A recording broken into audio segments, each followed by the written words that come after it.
Selamat pagi Bapak Ibu Saudara sekalian, senang sekali bertemu dengan saya kembali dalam acara Sarapan Sabda. Sarapan kita pada pagi hari ini lanjutannya dari Matius 5 ayat yang ke-8. Matius 5 ayat ke-8 demikian bunyinya firman Tuhan. Berbahagialah orang yang suci hatinya, karena mereka akan melihat Allah. Nah, saudaraku yang dikasih Tuhan Yesus, pasti kita mengatakan tidak ada orang yang suci di dunia ini. Memang tidak ada. Nah, kita tahu bahwa yang namanya suci itu artinya dipisahkan khusus untuk Allah. Disengker, kalau bahasa Jawanya dikhususkan untuk Allah, sama seperti raja itu punya istri selir, itu namanya sengkeran. Khusus untuk raja saja. Dan kita ini disengker, dikhususkan untuk raja. Hidup kita adalah milik raja kita, yaitu Tuhan Yesus Kristus. Memang itu secara posisi namanya. Dalam pengalaman kita mungkin bergumul kehidupan suci kita. Kita dalam proses menuju kesucian. Hari demi hari, kalau kita menaati firman Tuhan, kita semakin hari semakin menyerupai Kristus. Sehingga pada saatnya kita suci tanpa salah setitik pun, yaitu pada waktu kita menghadap Tuhan. Jadi proses suci adalah sekarang masa kita hidup ini.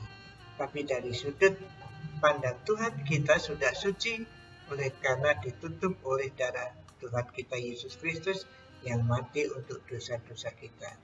Nah, dalam hal ini Matius menjelaskan ucapan Tuhan Yesus Kristus dengan jelas sekali pakai tulisan seruan, ya, bukan berbahagialah itu syarat berbahagia adalah titik-titik seperti itu, bukan, tapi ini adalah seruan.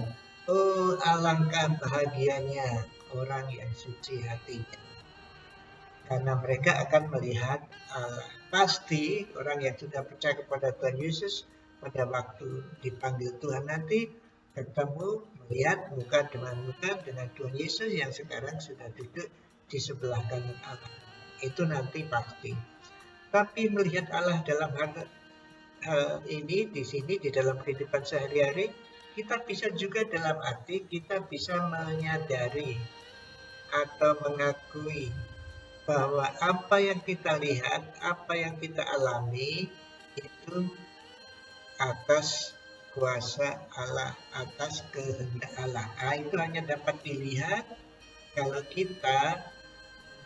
kita tulus, dalam arti tidak ada ganjalan di dalam hati kita. Kalau hati kita tidak ada ganjalan, sudah kita membaca firman Tuhan, sudah kita mengakui dosa, saat itulah kita bisa menyadari bahwa Tuhan itu ada, Tuhan memelihara kita, dan itulah sama seperti melihat Allah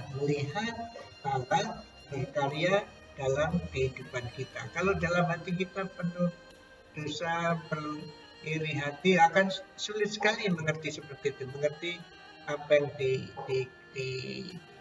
dikerjakan Allah di dalam alam semesta ini, di dalam kehidupan kita sehari-hari.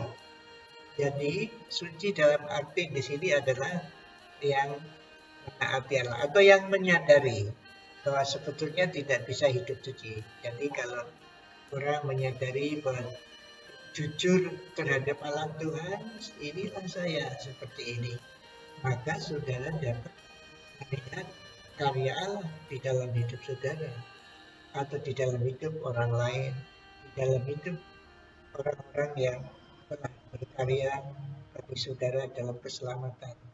Saudara akan melihat, oh ini Tuhan luar biasa memelihara. Tuhan memelihara saya. Mengapa saya bisa bernafas sampai sekarang? Itu karena Allah bekerja. Kita dapat melihat karya Allah.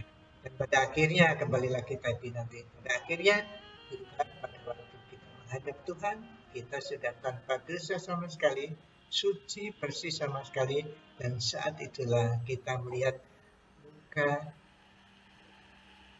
demi muka dengan Tuhan kita Yesus Kristus. Oh, alangkah bahagianya orang yang suci hatinya, yang merasa tidak dapat menyucikan dirinya sendiri sehingga jujur terhadap Allah. Ini loh Tuhan saya. Kalau demikian, saudara akan melihat Allah. Saudara akan melihat karya Allah di dalam hidup saudara, di dalam hidup orang-orang yang lain, di dalam alam semesta ini. Luar biasa, luar biasa, luar biasa bukan? Oh, alangkah bahagianya orang yang suci hatinya, karena mereka akan melihat Allah. Tuhan Yesus, terima kasih oleh karena Engkau telah menyucikan diri kami dengan kematian-Mu di kayu salib untuk dosa-dosa kami, maka di hadapan Allah kami tanpa dosa sama sekali. Namun demikian dalam kehidupan kami sehari-hari kami perlu pertolongan-Mu ya Roh Kudus, ya Tuhan Yesus, untuk menaati firman sehingga hidup kami penuh kesadaran hanya dengan pertolongan-Mu saja kami bisa berbuat baik, bisa berbuat hidup yang suci. Terima kasih Tuhan, terima kasih dalam nama Tuhan Yesus. Amin. Selamat beraktivitas hari ini. Kiranya saudara dapat melihat karya Allah dalam kehidupan sehari-hari, melihat sekitar saudara, melihat kehidupan saudara, melihat kehidupan orang-orang percaya yang lain. Amin.